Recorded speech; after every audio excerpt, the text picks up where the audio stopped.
Hi, welcome to this video. My name is Boski Savla. I'm a product marketing manager within VMware. Today we're going to talk about VMware Kubernetes Engine and smart clusters.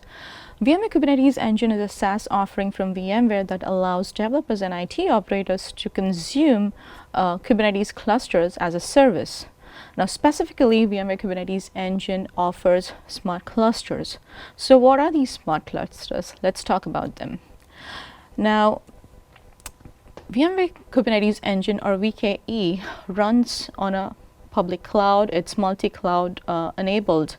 So when a developer comes in and wants to deploy applications taking care of a Kubernetes cluster, the first thing that they do is they, go to the VKE API or UI and ask for a cluster.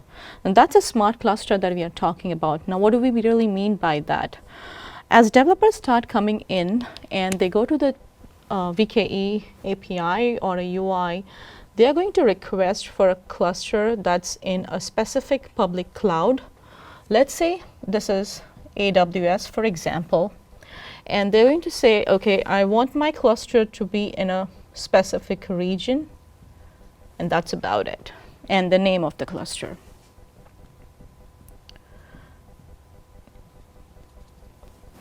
Now, once you have the region and the name of the cluster, VMware Kubernetes Engine takes over at this point.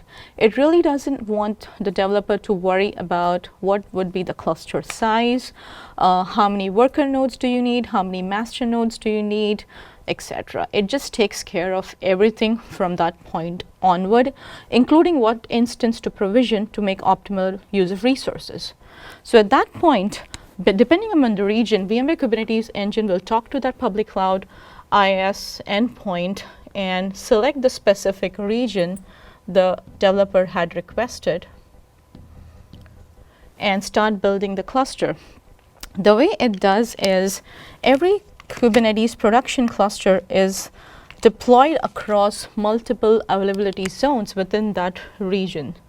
So let's say we have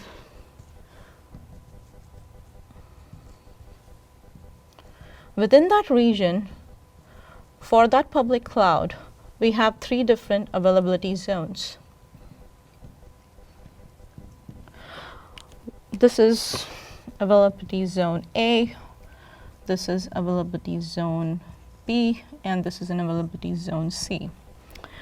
What VMware Kubernetes Engine will do at that point is start deploying master nodes. So, and it will place each master node into each availability zone. So we get some master node for the cluster in each zone.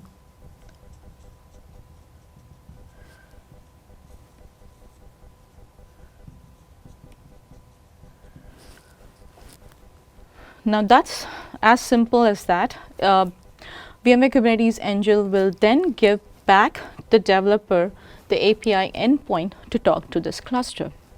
Now, at the start of a smart cluster, there are no worker nodes provisioned. This is intentional, and the reason for this is as soon as a cluster is created, we don't start provisioning worker nodes until a workload is deployed.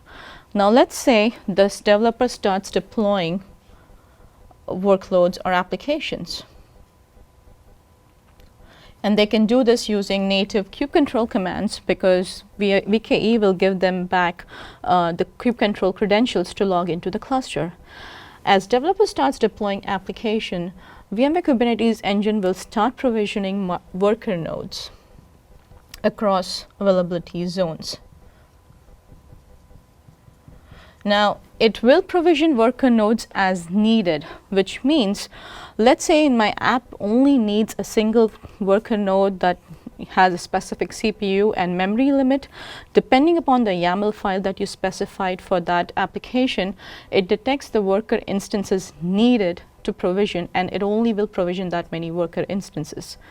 Now, let's say another worker, an application comes in that needs a little bit more space than the worker node that's already deployed.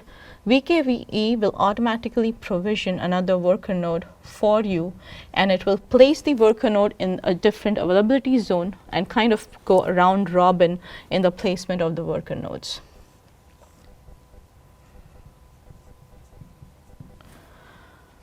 So that way, application developers need not worry about the size of the cluster, what operating system do I need, how many worker nodes do I need, how many master nodes do I need, do I have high availability involved within VMware Kubernetes engine or the cluster that I'm deploying. All of that is taken care of. Now, let's say the developers start deploying applications. We have the worker nodes and master nodes working for them. Then, as more and more applications get deployed, we keep increasing the worker node. But what happens when, a specific task is done and then the apps don't need as much space? So what VKE does, it constantly monitors the pods that are deployed within the K8 scheduler. It will keep monitoring the K8 scheduler for the instances that are deployed, the pods that are deployed within each worker node. Every 10 minutes or so, it will keep checking whether the load across all these worker nodes are equally distributed. If not, what VMware Kubernetes engine will do is it will reprovision the pods to another worker node and will deinstall a specific worker node. That way, the cluster is automatically scaling out and scaling in depending upon the workload that the cluster has. And all of this is transparent to the developer. The developer is not really thinking about any of this. This is all automatically done for the developer by VKE. Now, once the apps are deployed, we also are scaling them accordingly.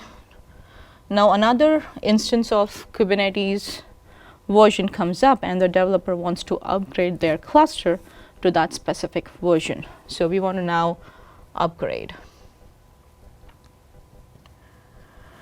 VKE will actually take care of the upgrade for the developer in a rolling fashion for all the master and worker nodes deployed for that cluster. What VKE will do at this point in time is, let's say you have a K8 cluster that has version 1.9 for each of the nodes in it, and the developer wants to upgrade these to 1.10. VKE will start upgrading or applying those upgrades in a rolling fashion. It will first take out this master node and create a new one that is 1.10 version. Join that worker master node to the cluster. Make sure that all the clusters are in a good state, and then move on to the second master. Similarly, it will, once this master is active, it will delete this one and upgrade this one to a newer version. At all points while doing this upgrade process, it will make sure all the etcd nodes are backed up before doing any upgrade. Once the upgrade has done within the master nodes and all the master nodes have been upgraded to version 1.10, it will start doing that similarly for worker nodes to be upgraded to another or the newer version. Now, at any point in time, let's say the upgrade fails for some reason, VKE will actually roll back all the instances to the original version of the Kubernetes cluster and restore the backup in case something was lost. So all the upgrades and everything is taken care within the SmartCluster. So that's about SmartClusters today. Hope you enjoyed the video. Thank you.